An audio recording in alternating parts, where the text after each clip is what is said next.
uma garagem de uma casa, eu percebo que isso acontece muito. Pega lá um violão, se tiver, se não precisa, mas começam a cantar, louvar, vamos orar juntos aqui, fazer uma oração. Daqui a pouco estão se alegrando no Espírito Santo. A gente tem que orar para a nossa vida e perceber assim, que eu senti a alegria do Espírito Santo. Isso não quer dizer estar alegre o tempo todo, porque Jesus não ficou alegre o tempo todo, mas pelo contrário, Jesus se entristeceu, e a tristeza dele foi tão grande que ele chegou e falou assim: eu estou prestes a morrer de tanta tristeza. Então Jesus se entristecia para Deus, se entristece até hoje, porque a Bíblia ensina para a gente não entristecer o Espírito Santo. Então nós nos entristecemos, isso é normal, mas nós precisamos ter uma garantia de que nós sentimos a alegria do Espírito Santo. Em algum momento, seja na casa, na igreja, na hora da oração, na hora de louvor, ouvindo uma palavra, no rádio, ajoelhado ali na madrugada, nós precisamos sentir a alegria do Espírito Santo. Porque se não sentir, quer dizer que ele não está perto. Isso é motivo para ficar desesperado. É motivo para entrar em choque. Falar, não, tem alguma coisa errada na minha vida. Eu estou sentindo aquela alegria do Espírito Santo faz dias, meses, anos. Nós não podemos ficar confortáveis com essa situação. Temos que sentir a alegria do Espírito de Deus. Porque isso é a promessa que o Senhor nos deu e Ele é fiel para cumprir. Nosso Deus, que é maravilhoso, Ele é fiel para cumprir aquilo que Ele prometeu. Deixa eu só arrumar aqui um minutinho. Glória a Jesus, glória a Deus.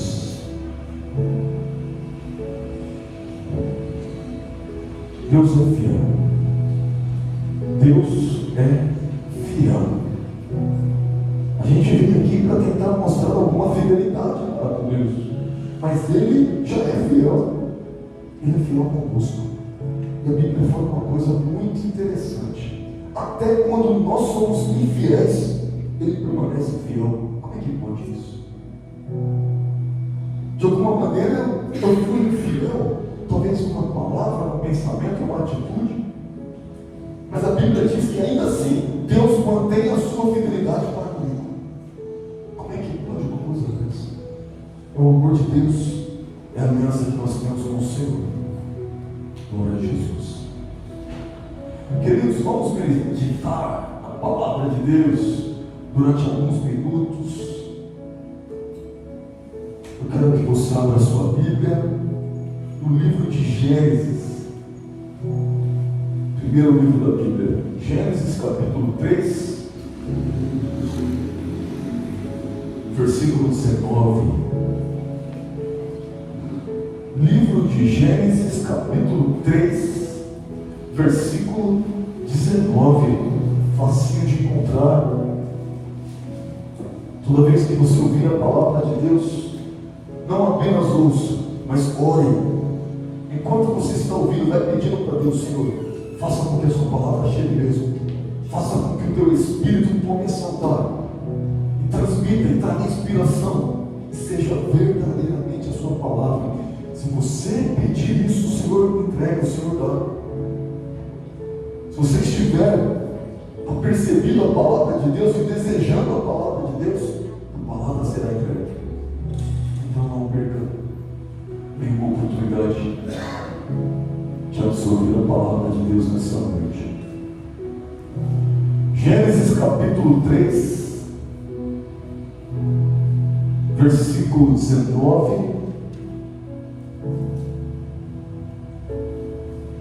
Está escrito assim na palavra de Deus. Isso aqui é a voz de Deus falando com o homem. É a voz de Deus falando com o primeiro homem já criado, Adão. Só que essa palavra não foi só para Adão, ela se estendeu para toda a humanidade. E ela vai ser lida aqui nessa noite, porque essa palavra é para a sua vida, para que está falando essas palavras para você. Olha só o que Deus disse. Depois que o homem pecou, e por causa do pecado, parece que alguma coisa aconteceu com a terra. O pecado da humanidade, o pecado do homem e da mulher, causou uma alteração na terra que Deus tinha criado, na planta, no alimento que vinha da terra. E o que está escrito aqui, olha só: no suor do teu rosto comerás o teu pão, até que te tornes a terra, porque dela foste tomada, porquanto és pó, e em pó te tornarás. Essa palavra dura, irmãos. Primeira palavra dura da Bíblia, de Deus para o homem. Foi a palavra mais dura que poderia acontecer. Porque Deus não estava falando com o homem como alguém que imagina assim: olha só, Deus está lá no céu com todo o seu poder e aquela glória, e de repente chega um homem que se atinge aqui na terra. Não, não. Essa conversa aqui foi o pai falando do seu filho. Porque Deus criou o filho Adão. A Bíblia mostra na genealogia da humanidade, partindo de Cristo chegando até Adão, e Adão chegando até Deus. Deus faz parte da genealogia humana. Então, Adão, filho de Deus, Eva, filha de Deus. Mas eles pecaram, quebraram uma aliança que Deus tinha feito com eles, que era assim, ó, o pacto da aliança era: conserve o que eu digo para que vocês vivam. A tradução daquilo que Deus disse com toda clareza estava claro para eles.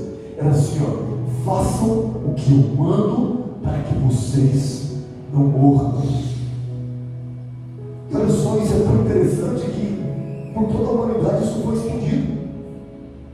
Aí a Bíblia chegou aos mandamentos e a Bíblia ensinando através de Moisés, dizendo: honra teu pai e tua mãe, para que os seus dias na terra sejam longos. E de repente honrar o pai, honrar a mãe, e honrar significa obedecer, significa prestar honra com obediência, com consideração.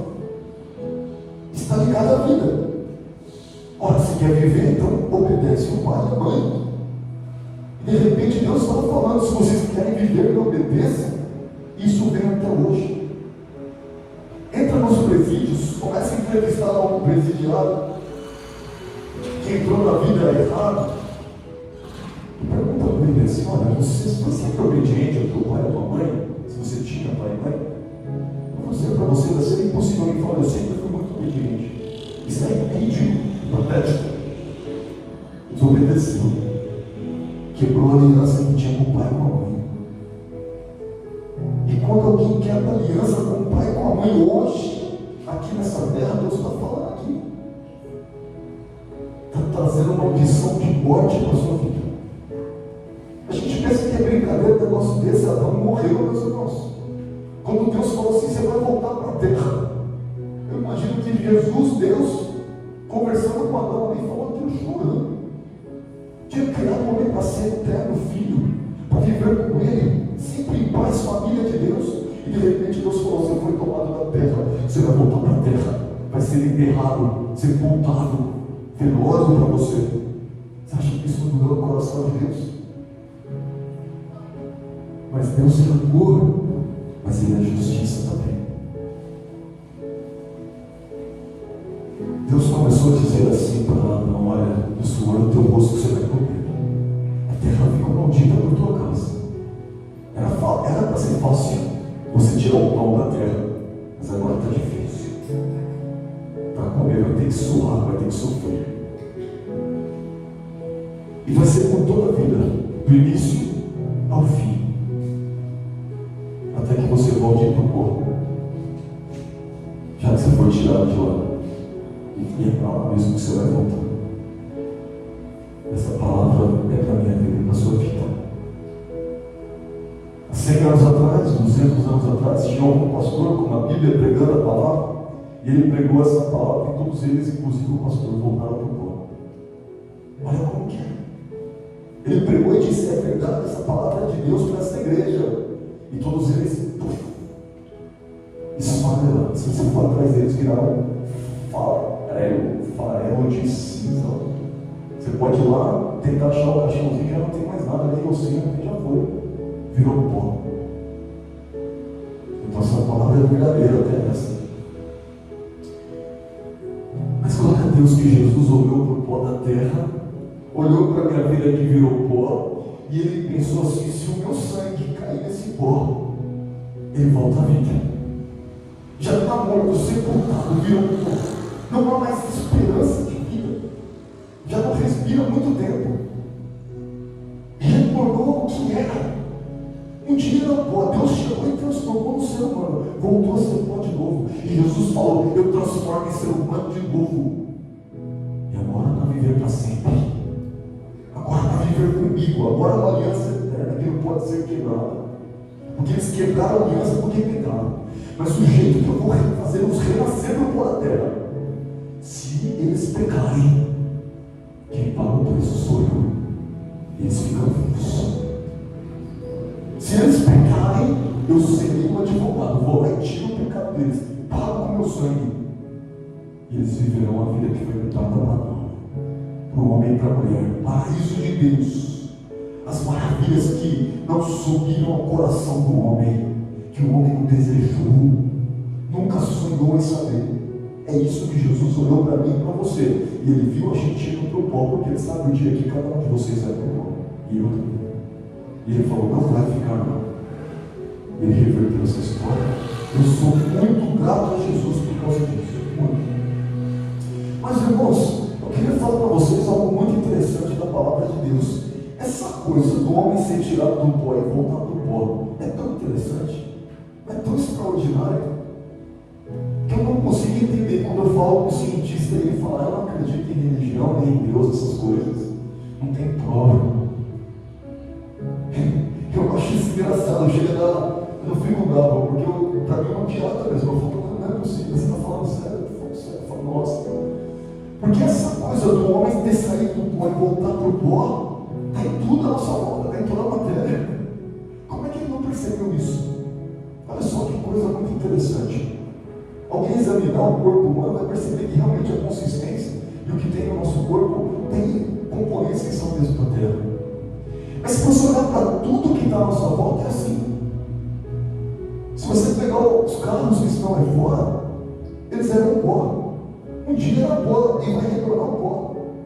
O pó que faz o metal, que faz o carro, que faz a capinha do microfone, que faz esse suportezinho aqui, que é de metal também, não é de plástico. O pó é um pó vermelho. Esse é o pó que eu estudei. Chama hematita, que é um óxido de ferro.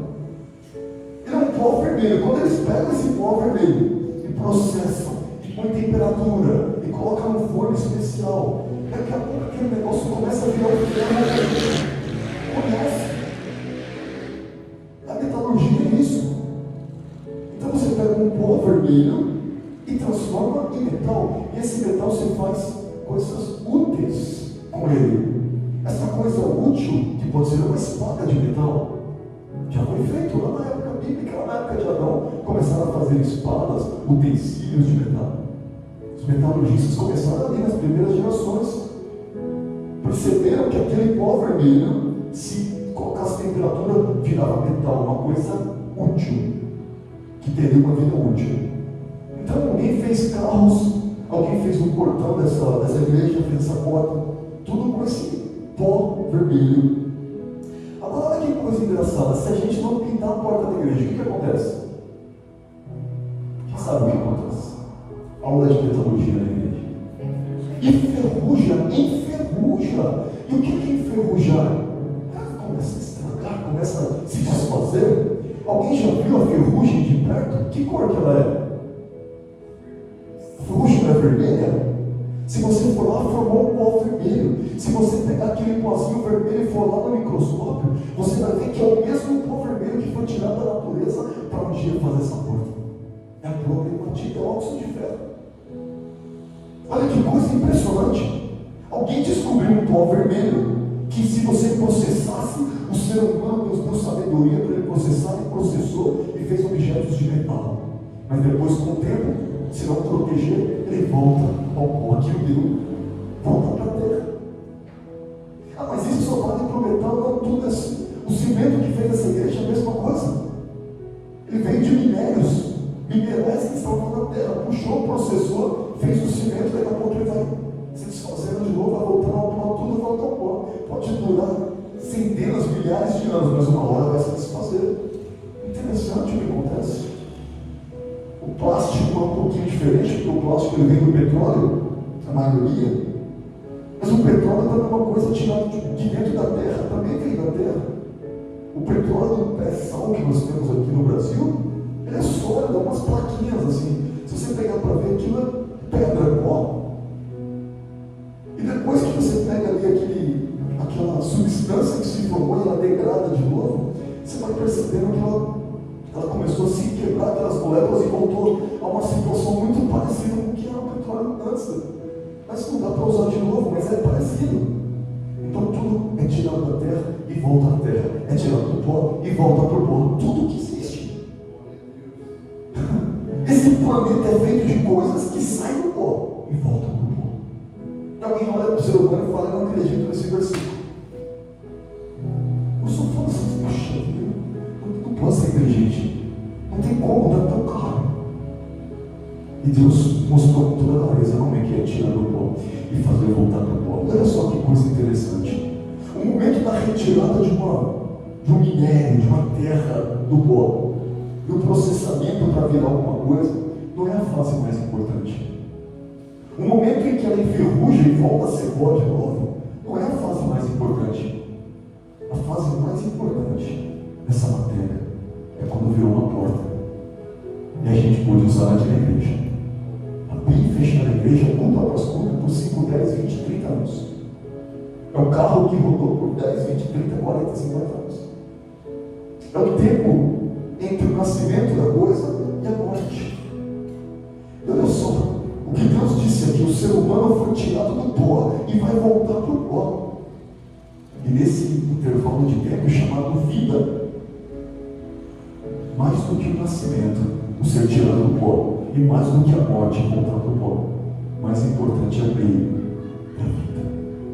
O que importa não é o nascimento ou a morte, mas é o que acontece entre eles, a vida. E quando você para pensar sobre a sua vida, eu falo assim: o que você está fazendo na tua vida? Eu preciso perguntar isso para vocês. O que você está fazendo com a tua vida? Meu Deus, essa frase mudou a vida de muita gente, irmãos. Muitas pessoas param e falam: meu Deus, é verdade. O que eu estou fazendo com a minha vida? E elas mudaram totalmente o rumo da sua história e da sua direção. Não havia nada que prendia elas, mas elas estavam presas. Não havia nada que impedia elas de mudar de direção, mas elas nunca mudaram. Olha que coisa triste que eu vou te falar: a grande maior parte dos seres humanos são assim. Eles ficam a vida inteira e não promovem nenhuma mudança, e vão viver daquela vida como se alguma coisa obrigasse, prendesse, forçasse a vida deles a ser assim. Mas são eles mesmos que pegaram a própria vida e fizeram aquilo com nós. Ninguém deu uma sacudida e falou assim: ei, o que você está fazendo com a tua vida? Ninguém fez isso. E a pessoa passou a vida inteira assim. E geralmente na velhice, numa hora assim, deu um despertar. E a pessoa fala: o que eu fiz com a minha vida? O que eu fiz com a minha vida? Viveu uma vida miserável, que poderia ter mudado e transformado, mas não fez nada, porque achou que estava preso. Não sabe responder por quê. Porque eu não tive uma atitude de mudar essa história. Não fez nada. E a vida passou.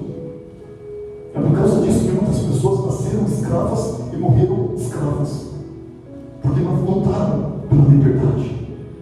É por isso que muitas pessoas foram países, nações, reinos foram colonizados por outros e ficaram debaixo de outras nações, sendo pisoteadas por elas, e nunca mudaram a história durante anos, décadas, séculos, porque não tiveram atitude. Nós precisamos mudar essa história.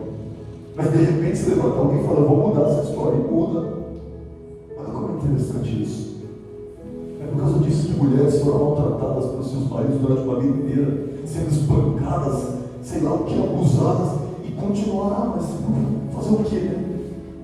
Não tentaram mudar a sua história. Crianças serão maltratadas, não fugiram de uma situação. E a pergunta é sempre a mesma: o que você fez com a sua vida? Posso falar? Nós que estamos aqui na igreja, nós temos uma vida. E talvez nós não estejamos sendo oprimidos, maltratados, nada disso. Mas a pergunta se aplica a nós: o que a gente está fazendo com a nossa vida? Porque eu sei de uma coisa: ela está passando. E é muito rápido. E quando a gente olha e fala: deixa eu dar uma olhada no que eu estou fazendo com ela, é muito importante essa pergunta. E a pergunta é: se eu fui tirado do pó, eu fui tirado do pó porque eu sou o pó, e eu vou voltar para o pó. Mas parece que tudo que Deus criou, que sai do pó e volta para o pó, nesse meio termo, vira uma coisa útil. Vira uma porta. Uma porta é útil, um portão é útil, um carro é útil, meu óculos de metal aqui é útil. As coisas que são tiradas da terra e voltam para a terra viram uma coisa útil. Ai, Jesus, eu estou rindo porque é muito engraçado para mim falar que o meu óculos vai voltar para o ferro velho. Porque alguém fez uma piada assim: você viu aquilo? E aí, lá no Chaves, lá, o que eu estava representando, ele falou assim: ó, sim, eu vim com esses próprios óculos que o ferro velho lá de comer. E foi muito engraçado aquilo, eu nunca mais esqueço agora. Eu vou começar a usar essa piada porque ela é engraçada, mas olha só, ele não mentiu de um jeito cômico, brincalhão e engraçado. Ele disse uma verdade: esse negócio aqui, ó, a parte dele que é de metal, o ferro velho há de comer, vai virar óxido de ferro, hematita, terrinha vermelha de novo. É verdade isso. Mas sabe de uma coisa? Nós estamos na igreja, irmãos, dia após dia ouvindo a palavra. Alguns durante alguns meses, últimos anos, 2, 3, 5 anos, outros 20, 30, 40, e outros como eu, a vida inteira. Eu ouvi a palavra de Deus a vida inteira. Isso me preocupa, porque quanto mais lhe é dado, mais lhe será cobrado. E se eu desde criança ouvi a palavra de Deus, o Senhor vai me pedir de uma maneira diferente. Você teve a palavra, meu amigo? Ora, a tua vida inteira é diferente. Alguém começou a ouvir a palavra agora com aquela sede. O que diz aqui? Qual que é essa palavra? Eu queria conhecer uma palavra que diz com aquela sede maravilhosa. Mas eu ouvi a minha vida inteira. Eu tive a oportunidade de ler a minha vida inteira. Participava, olha, tinha uma salinha para mim de escolinha dominical. E agora você chega e fala assim: eu estou vivendo a vida aí. Eu sei que uma coisa que eu aprendi de verdade é não brincar com Deus. Com Deus não se brinca, ninguém brinca. Adão foi brincar com Deus. Acho que não tem nada a ver não com esse aqui. Eva falou: mas não comer. Falaram que a gente vai dar uma sabedoria. Brincou com o que Deus disse. Não levou a sério o que o próprio Deus disse. Ele disse: não coma, não quebre aliança, não me desobedeça, não quebre o pacto. Não se afaste de mim. Porque sua vida em mim. Se afastar de mim significa a morte certa. Mas eles tomaram a decisão e voltaram para o pó. Queridos, nós somos uma igreja, e quando a gente vem para a igreja, nós aceitamos Jesus. É uma espécie de ritual ainda, porque a Bíblia diz isso. Entregar a vida para Jesus é a Bíblia que ensina. Confessar Jesus como seu único e suficiente Salvador é a Bíblia que ensina. Mas só que as igrejas estão cheias de pessoas que, embora frequentam a igreja, talvez uma vida inteira como eu, nunca entregaram a vida para Jesus. Embora um dia confessaram, levantaram a mão até em lágrimas, em emoção, dobraram os joelhos, choraram na frente, mas a vida não está entregue.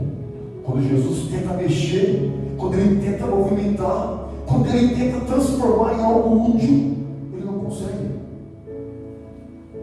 significa, você não vai entregar a vida para mim, para que eu possa trabalhar, para que eu possa fazer de você uma ferramenta, algo útil para ser usado nas minhas mãos. Mas se não entregar para Ele, não há nada que Ele possa fazer. Se não se render para Ele e falar, Senhor, está aqui, minha vida está entregue humildemente. Como simbolicamente você pode fazer isso, pegar a sua vida, derramar nas suas mãos e falar assim, aqui, Senhor, é toda sua. Faz o que o Senhor quer. Se o Senhor quer levar agora, leva agora. Quer levar depois, leva depois. Mas, Senhor, faz de mim algo que seja de acordo com o seu propósito, sua vontade, sua palavra, seu propósito. E você se torna algo útil. Nós precisamos, depois de anos de crente, saber o que é entregar a vida para Jesus. E por que disso? Porque muitos nunca entregaram. E muitos entregaram e tomaram de volta. Ah, mas é possível isso? É possível.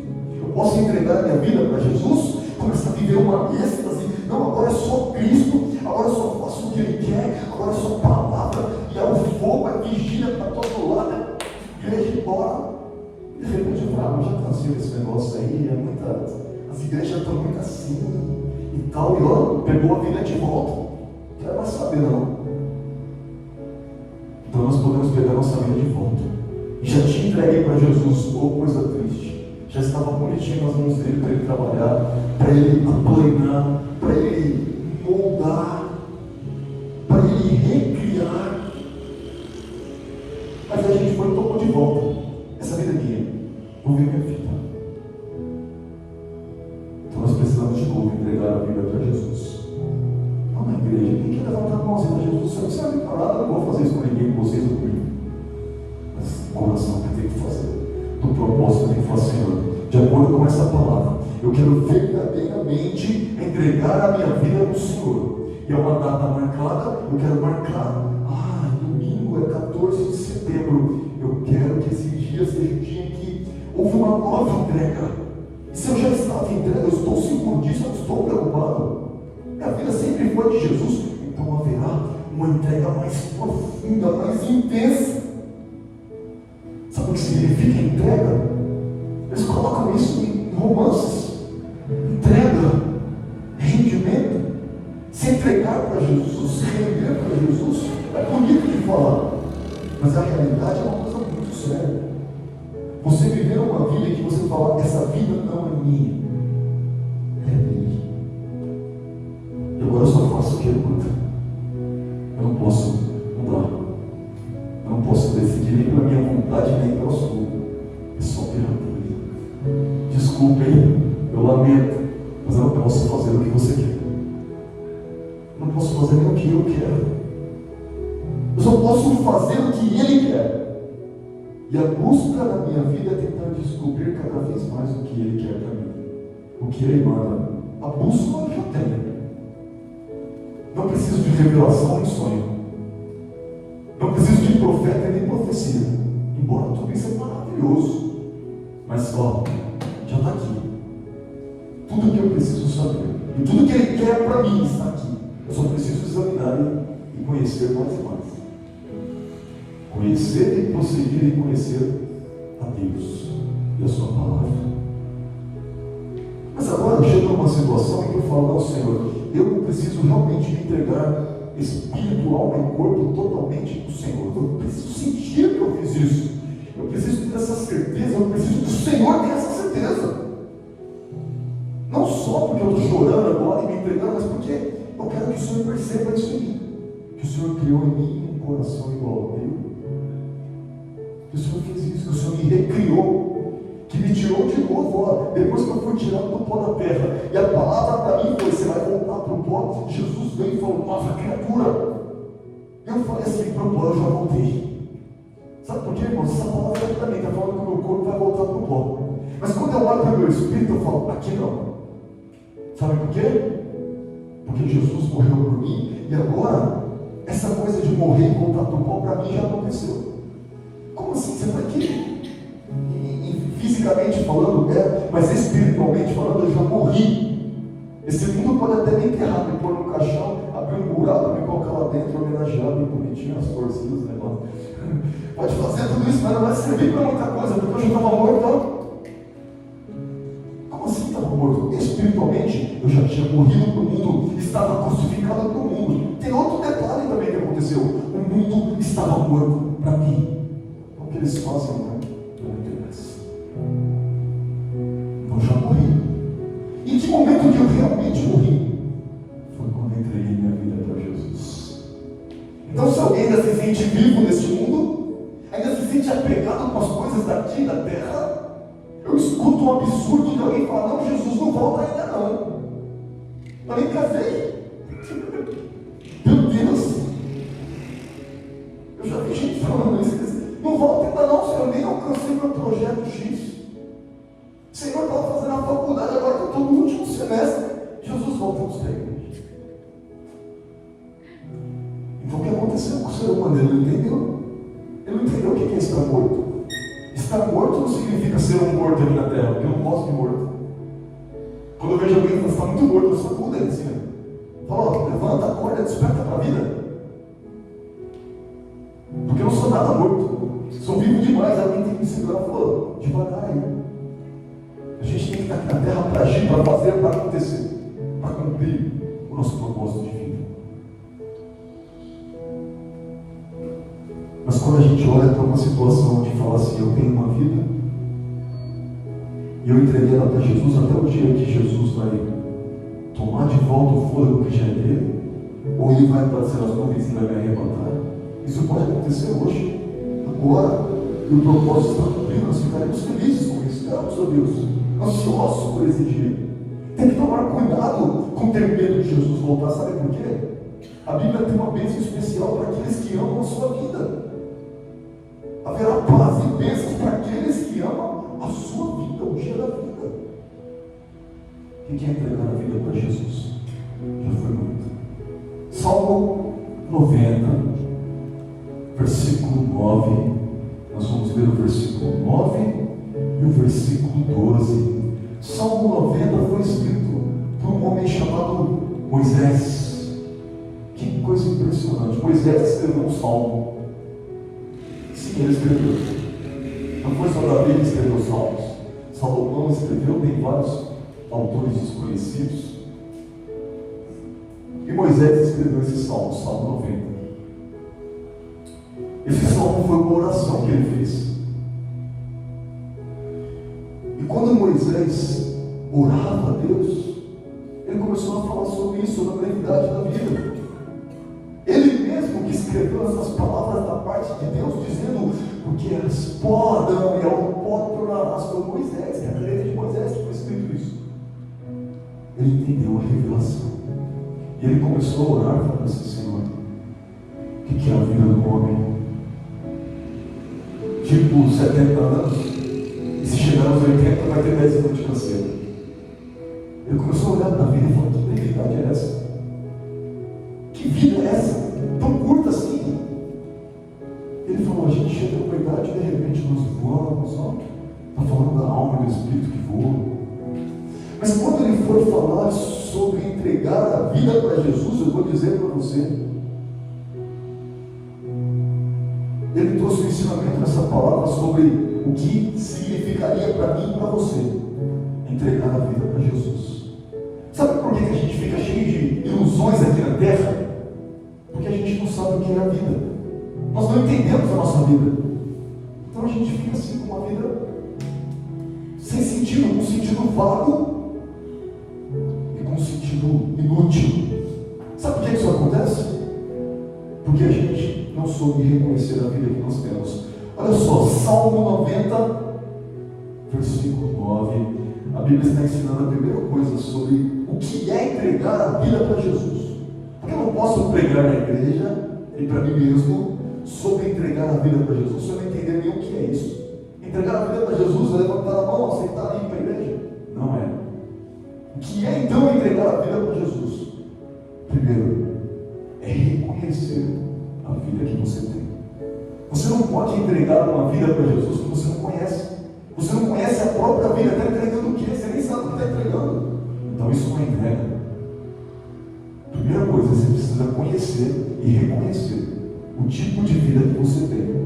E olha o que está escrito, versículo 9: pois todos os nossos dias vão passando na tua indignação, acabam-se os nossos anos como um conto ligeiro, como um conto que se conta. Olha só, uma historinha, alguém sentou e contou, nasceu, morreu, acabou. Moisés escreveu o que é a vida. Tá, tipo, piscou, passou, já era um sopro. E olha o que está escrito no versículo 12 agora, para poder reconhecer o tipo de vida que nós temos. Já sabemos que é só o nada, passa muito rápido, é só um conto. E aí tem uma oração: ensina-nos a contar os nossos dias de tal maneira que alcancemos um coração sábio, de maneira que alcancemos corações sábios. Para entregar a vida para Jesus, eu preciso entender a brevidade. Para entregar a vida para Jesus, eu preciso tomar conta. Olha, conta é 1, 2, 3, tem que contar mais um dia. Chegar à noite e, mais um dia.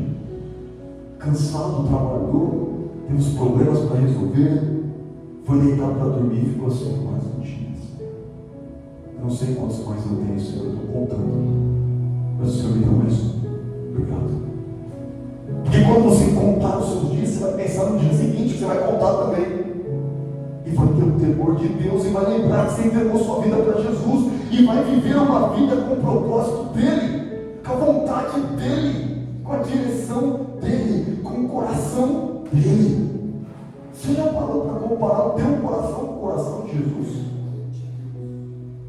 Ora, você Bíblia está dizendo que nós vivemos nele e ele em nós, que nós somos um corpo com Cristo, e nós somos um corpo de Cristo e ele é o cabeça, nós somos o único coração. E como é o coração de Jesus, como é o meu? A sabedoria que havia dele lá ali. Ora, a Bíblia está dizendo para entregar a sua vida para Jesus, entenda a brevidade dela. Depois começa a contar os seus dias. Vai contando mais um, vive mais um. E o seu coração vai ficando sábio. Você vai ganhando sabedoria no dia seguinte. Eu fui dormir hoje e contei mais um dia, Senhor. Meu Deus, glória a Deus, vivi, estou vivo. No dia seguinte eu vou estar assim, eu estou vivo. No dia seguinte agora você vai sábio. Não vou ser mais tolo, porque a gente age como tolo o tempo todo. Mas eu vou deixar a tolice e a ignorância de lado. E vou agir como sábio, porque o meu coração está ficando sábio. Primeira coisa, para entregar a vida para Jesus, tem que entender o que é entregar a vida para Jesus. E o que é entregar a vida para Jesus? É reconhecer a vida que você tem.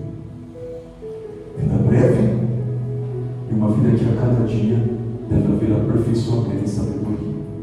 Agora sim, já sei que tipo de vida que eu tenho que viver e que tipo de vida que eu vou entregar. Qualquer coisa diferente disso, estou fora. Não dá para ser entregue. Uma vida em que eu não conto meus dias, eu não fico esperando a morte, eu não fico esperando Jesus voltar hoje. Não serve para entregar para Ele. Uma vida que eu acho que tem muito pela frente de mim. Não serve.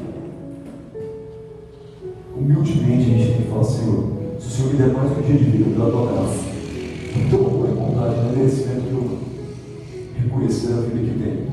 Marcos capítulo 8, versículo 35. Essa palavra ela vai trazer algo para nós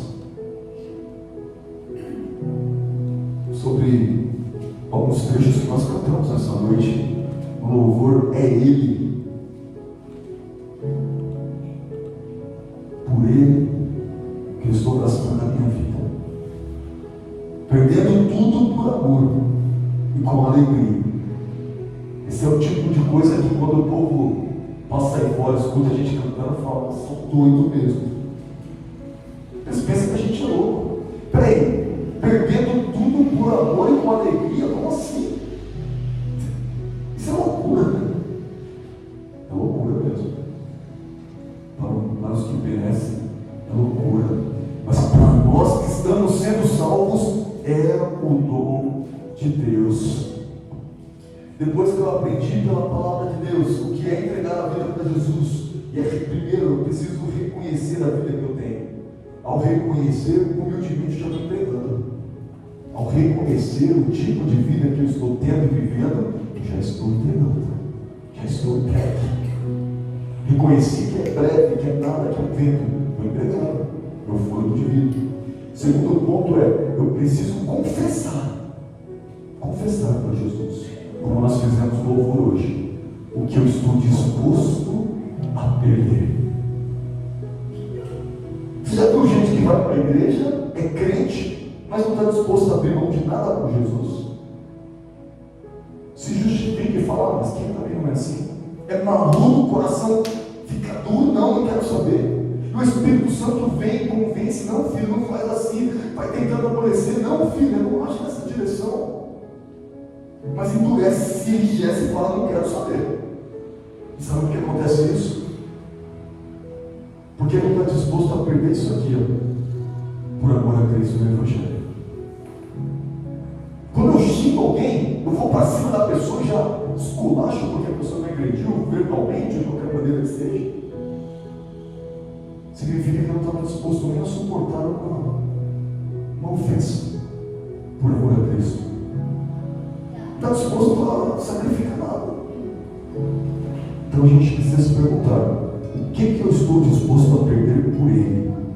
E depois que eu perguntar isso e me responder, eu preciso confessar, Senhor, eu estou disposto a perder isso e aquilo pelo Senhor. Minha vida, talvez meu estilo de vida, talvez o que eu faço, meus planos que eu ia fazer, eu vou mudar por amor a Ti. Uma direção que eu ia tomar, vou tomar diferente porque eu Te amo. Não quero que isso afete a nossa relação. Que coisa linda, irmãos. Falar para Jesus. Nós temos uma relação de pai e filho. E eu não quero que essa relação fique fragilizada. Mas pelo contrário, eu quero fortalecer. E essa coisa que está entrando aqui na minha vida agora, talvez coloque em risco a relação que eu tenho com o pai. Então eu abro mão, eu rejeito. O que você está disposto a perder? Porque Jesus não aceita qualquer coisa. Entregar a vida para Jesus e achar que é ir para a igreja é viver no engano. E o pai do engano é Satanás. Ir para a igreja não é entregar a vida para Jesus. Entregar a vida para Jesus é o que ele disse que está aqui. Olha o que ele falou de um modo profético e que vai acontecer. Jesus disse, porque qualquer que quiser salvar a sua vida, em outra tradução diz, qualquer que quiser preservar a sua vida, perdê-la. Mas qualquer que perder a sua vida por amor de mim e do Evangelho, esse é salvará. Então parece que a nossa vida, irmãos, ela tem tudo a ver com amor ao que você ama. E se você ama mais uma coisa do que a outra, você tem que sacrificar uma em prol da outra, não é? Puxa, eu quero muito mudar de cidade, mas se eu mudar de cidade, eu vou, por exemplo, sei lá, perder o trabalho que eu tenho aqui. Vou ter que sacrificar um no outro. Se você vai morar longe, você não pode manter o seu emprego. Se você quer manter o seu emprego, então você vai ter que sacrificar o seu sonho de morar longe. Então, ora, não tem jeito, não dá para fazer um clone. Um vai, o outro fica, não tem jeito. Então vai ter que sacrificar um, isso é inevitável. Não há como, não tem o que fazer. Às vezes a gente sacrifica coisas que são preciosas para nós. Pessoas já sacrificaram relacionamentos. Estavam namorando lá e tal, mega apaixonados. E olhando e falou assim, Jesus não está nesse negócio. Deus não está nesse negócio. Eu vou sacrificar. E foi lá, e mesmo gostando, mesmo amando, ó, chispou fora. Aí Deus prepara uma bênção, casamento abençoado depois. Mas teve que sacrificar. Porque Jesus vai perguntar, está disposto a quê? A sacrificar o quê? E agora Jesus está dizendo assim, ó, quem não entregou a vida para mim desta maneira, vai perder a sua vida. Irmãos, olha que coisa interessante. Se você pedir para um teólogo explicar essa palavra, ele vai te dizer, segundo a teologia, que não está errado. Ele está falando sobre a perseguição na época do anticristo. Quando Satanás reinar nessa terra por 7 anos, ele vai exterminar com todos os cristãos. A Bíblia diz, ele os venceu e os matou. Então ele vai caçar cristão. E quando alguém fala, eu sou cristão, eu não aceito a marca que te deixa na sociedade, a marca do besta, ele vai perseguir até a morte. E agora, esse é o significado da palavra. Aquele que tentar preservar a sua vida vai perdê-la. Por quê? Porque vai falar, eu faço um pacto com esse governo maldito, Satanás. E vai aceitar o pacto com a aliança e vai perder a sua salvação. Essa é a interpretação que tem. Vai ser difícil porque ele vai ser morto se não aceitar. Isso está prestes a acontecer. Questão de pouco tempo. Mas sabe, Jesus não estava querendo dizer só isso. Ele estava falando sobre o tempo que se chama hoje. E se eu tentar preservar a minha vida hoje, eu vou perdê-la. Se eu tentar a minha vida, eu tenho que curtir, eu tenho que viver, eu tenho que aproveitar. Embora aproveitar a vida é vida de verdade mesmo, é com Jesus. Mas se eu chegar e falar assim, não, eu preciso preservar a minha vida, eu não vou abrir mão das minhas vontades por amor a Cristo. Ele disse assim, vai perder. Você vai perder a sua vida. Mas se eu chegar e falar assim, eu abro mão da minha vida, eu abro mão de tudo que eu tenho, de tudo que eu sou, de tudo que eu ia viver, não importa, por Ele, por Jesus. Ele disse assim, você vai salvar a sua própria vida. Você vai ganhar uma vida que você compara com uma outra. Aqui na terra e a vida eterna ainda. Então existe um segredo. Entregar a vida para Jesus é estar disposto a morrer por Ele. Nesse momento, enquanto nós estamos aqui, alguém está morrendo por Cristo. Todo dia, um cristão de igreja igual você, no lugar que tem assim, a guitarra, violão, teclado, eles fazem um culto ali devagarinho, chega alguém e fala assim, vai matar vocês, crente. Chega com a arma lá, os terroristas, os rebeldes, os extremistas, e eles fazem confessar, vai, nega Cristo aí se você não morrer, se negar eu deixo embora. Eles fazem piada e brincam, e eles não negam e morrem. Porque ele estava cantando assim, por Ele, para Ele, por Ele que eu estou perdendo a minha vida, estou gastando a minha vida. Eles levaram a sério, não foram só para a igreja, ficaram lá levantando a mão, brincando, dançando. Eles falaram, é verdade mesmo, eu morro por Ele, eu morri rico. Então, para entregar a vida para Jesus, segundo Jesus, é morrer por Ele. Irmão, se estiver disposto a morrer por Jesus, não tem nada que você não faz por Ele. É por isso que Ele colocou esse extremo. Quem está disposto a morrer por Ele, não há nada que não faria por Ele. Ora, o que é mais importante do que o ser humano do que sua própria vida? E Ele falou, qualquer que quiser salvar a sua vida vai perder. Mas se alguém perder por amor de mim, vai salvar. E perder por amor dele é perder por amor do Evangelho dele. Perder por amor de Cristo é falar assim, eu sacrifico isso pelo Evangelho. Às vezes a gente poderia orar e falar, mas para isso cara sério com a esposa. Nossa vida está sendo uma loucura, né? A gente não tem tempo para nada. Isso não é para nossa glória, mas é para a glória de Deus. E fica pensando que será certo. Então, se a gente tiver mais 20 anos, vamos fazer 20 anos aí. Se viver 40, vamos fazer 40, 50, não importa, porque a gente não tem não. A hora você entregou para ele, eu quero pegar de volta. Ela fala, eu não. E você fala também não? Então vamos ver para ele, acabou. Já não importa mais. Não importa, o sacrifício não importa. Embora quando a gente fala sobre esse assunto, a gente fica envergonhado, constrangido e já fala com ele, não faz nada. Quem dera fizesse alguma coisa, porque nós não fazemos nada. E só de falar esse assunto vem uma vergonha terrível. Então a gente não faz nada. Mas pelo menos o coração do Senhor, para Ele, é para o Senhor. Estou disposto a entregar a minha vida, estou disposto a perder ela para o Senhor. Último ponto, Romanos 13, 11, para terminar a palavra. Depois que eu aprendi o que é entregar a vida para Jesus, eu vou começar a perseguir isso na minha vida. Eu vou começar a trabalhar nisso. Entregar a vida para Jesus. Primeira coisa, reconhecer a vida que você tem. Depois, confessar para Ele o que você está disposto a perder. Terceiro e último ponto, a lição diz assim, para entregar a vida para Jesus, é necessário uma coisa, queridos. É necessário acordar para a vida. Acordar para a vida. Geralmente quem escuta isso é adolescente, né? A mãe e o pai chegam lá, acorda para a vida, filho. Mas são só eles não. Tem idoso precisando acordar para a vida. 85 anos precisa acordar para a vida. 40 anos precisa acordar para a vida. Nós precisamos acordar para a vida. Romanos 13, 11. É isso?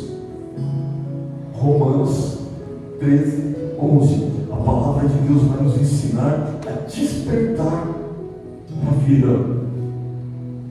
E qual o significado disso?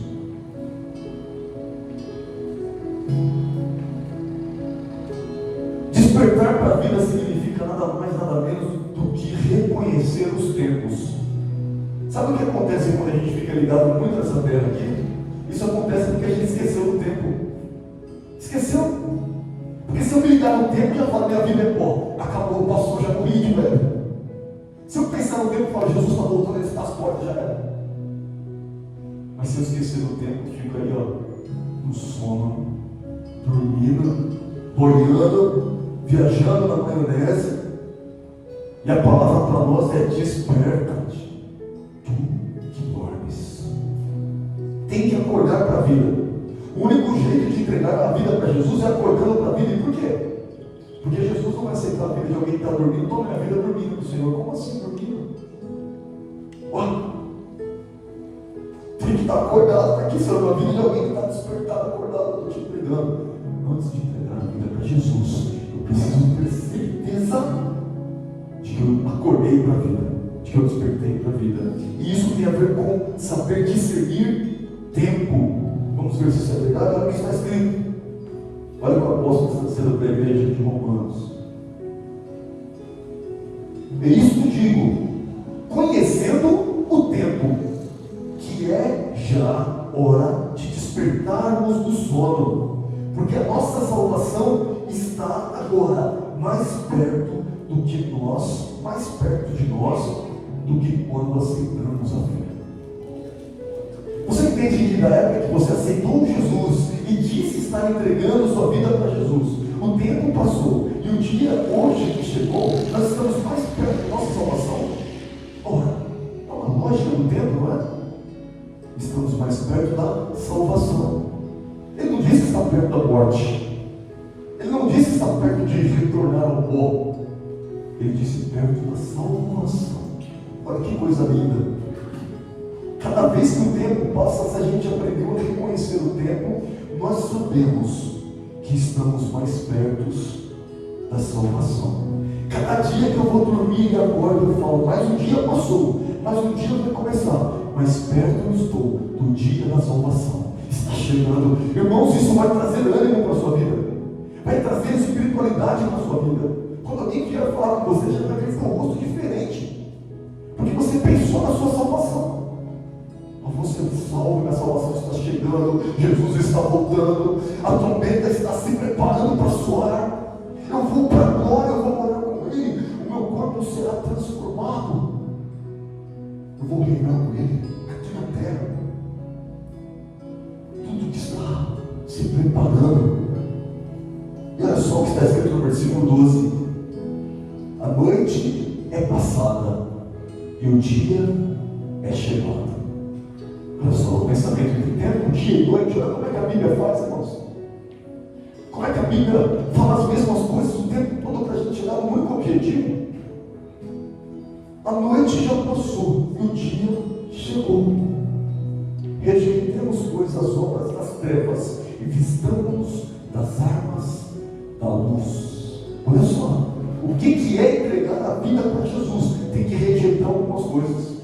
E tem que rejeitar o quê? Tem que rejeitar algumas obras, algumas coisas que a gente faz. E que coisas que eu faço e eu não posso mais fazer, do contrário, minha vida não está entregue. Coisas que se comparam à obra das trevas. Vir para Cristo e entregar a vida para Jesus significa: eu sou transformado, eu virei nova criatura, um novo ser. A Bíblia diz assim: se você mentia, não minta mais. Se você roubava, não roube mais. Todo pecado que você cometia, não cometa mais. se vier a cometer por um deslize, o próprio Jesus vem e justifica, está perdoado. Mas se ficar vivendo no pecado, a Bíblia chama de filho do diabo. Aquele que permanece no pecado é filho das trevas, é filho de Satanás. Não há como dizer, entreguei minha vida para Jesus, não foi entregue. Ah, mas eu tenho um vício, um negócio que eu não consigo deixar, não tem jeito. Existem pessoas que têm um vício de roubo mesmo. E eu conheci pessoas assim. Ela não consegue, ela rouba coisas que ela nem precisa.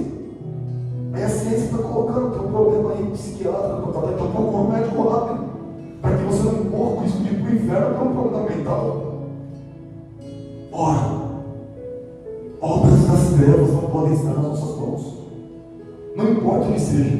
Se eu tenho algum problema que me motiva a fazer algo, e isso é uma obra das trevas, e eu repito aquilo, a Bíblia me chama de filho do diabo. Mas se eu rejeitemos, pois, as obras das trevas, eu rejeito isso da minha vida. Eu consigo reconhecer o tempo, e a noite já passou, o dia já chegou, Jesus está voltando. E a gente tem que estar pronto. Eu posso rejeitar e devo as obras das trevas. Mas para rejeitar precisa se revestir de armas. Precisa estar armado com armas da luz. Armas da luz. A Bíblia nos ensina isso. E a partir daí, a nossa vida vai estar entregue a Jesus.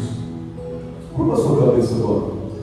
Nós vamos orar juntos aqui, pedindo para Deus para que haja entrega. Neste momento tem que haver entrega na sua vida. Você já entregou a vida para Jesus, ok. Mas é hora de fazer uma entrega mais profunda. É hora de descer um nível mais profundo com Deus. E entregar-se para Ele. Olha a Deus pedindo isso, Senhor. Maravilhoso. Pai da eternidade e princípio da paz. Nós reconhecemos a vida que nós temos, Senhor. E sabemos o qual ela é passageira. Não há muito, Senhor, que espera nessa vida. E o Senhor diz que aquele que espera no Senhor só nessa vida é o mais miserável entre os homens. Nós esperamos em Ti na eternidade, Senhor. A nossa esperança está na eternidade, não aqui. Senhor, nos ensina a contar os nossos dias para termos sabedoria. Nós confessamos diante do Senhor agora que estamos dispostos a perder tudo, estamos dispostos a entregar tudo aos Teus pés. Perder tudo e ainda sentir alegria. Porque fazemos isso por amor a Ti. Sabemos quem é o Senhor. Confessamos o que nós perdemos na nossa própria vida. Estamos dispostos a entregar por amor a Ti e ao Evangelho. Estamos dispostos. Isso é entrega, Senhor. Nós estamos entregando de novo. Uma entrega mais profunda agora. Nós declaramos que estamos hoje despertando de um sono profundo. Despertando para a vida, Senhor. Para a vida que o Senhor preparou para que nós vivêssemos. Pai, em nome de Jesus, eu clamo a Ti e peço que o Senhor tenha misericórdia. Nos desperta, Senhor. Se nós estamos dormindo no pó da terra, faz-nos despertar para a vida. Como novas pessoas, como pessoas transformadas, que não são movidas por emoções da carne, mas que são transformadas pela palavra de Deus. Eu te peço, Senhor, nos ensina a reconhecer o tempo, a perceber que a noite já se foi, que o dia é chegado, e que nós precisamos despertar, que a nossa salvação chegou. Nos ensina a rejeitar, Senhor, toda qualquer obra que o Senhor não aprova. Se é mentira, Senhor, tira do ouvido essa por terra. Se é obras de impureza, Senhor, tira do meio, Senhor, dos Teus céus, lança por terra, para que eles não obedeçam com o mundo, mas tragam-nos para perto. Eu te peço, meu Deus, em nome de Jesus, faz dele, Senhor, despertar para a vida. Para a vida que o Senhor preparou para que vivamos.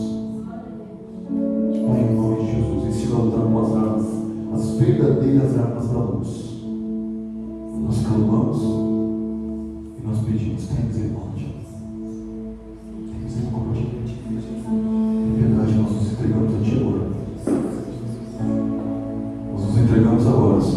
mais do que nunca.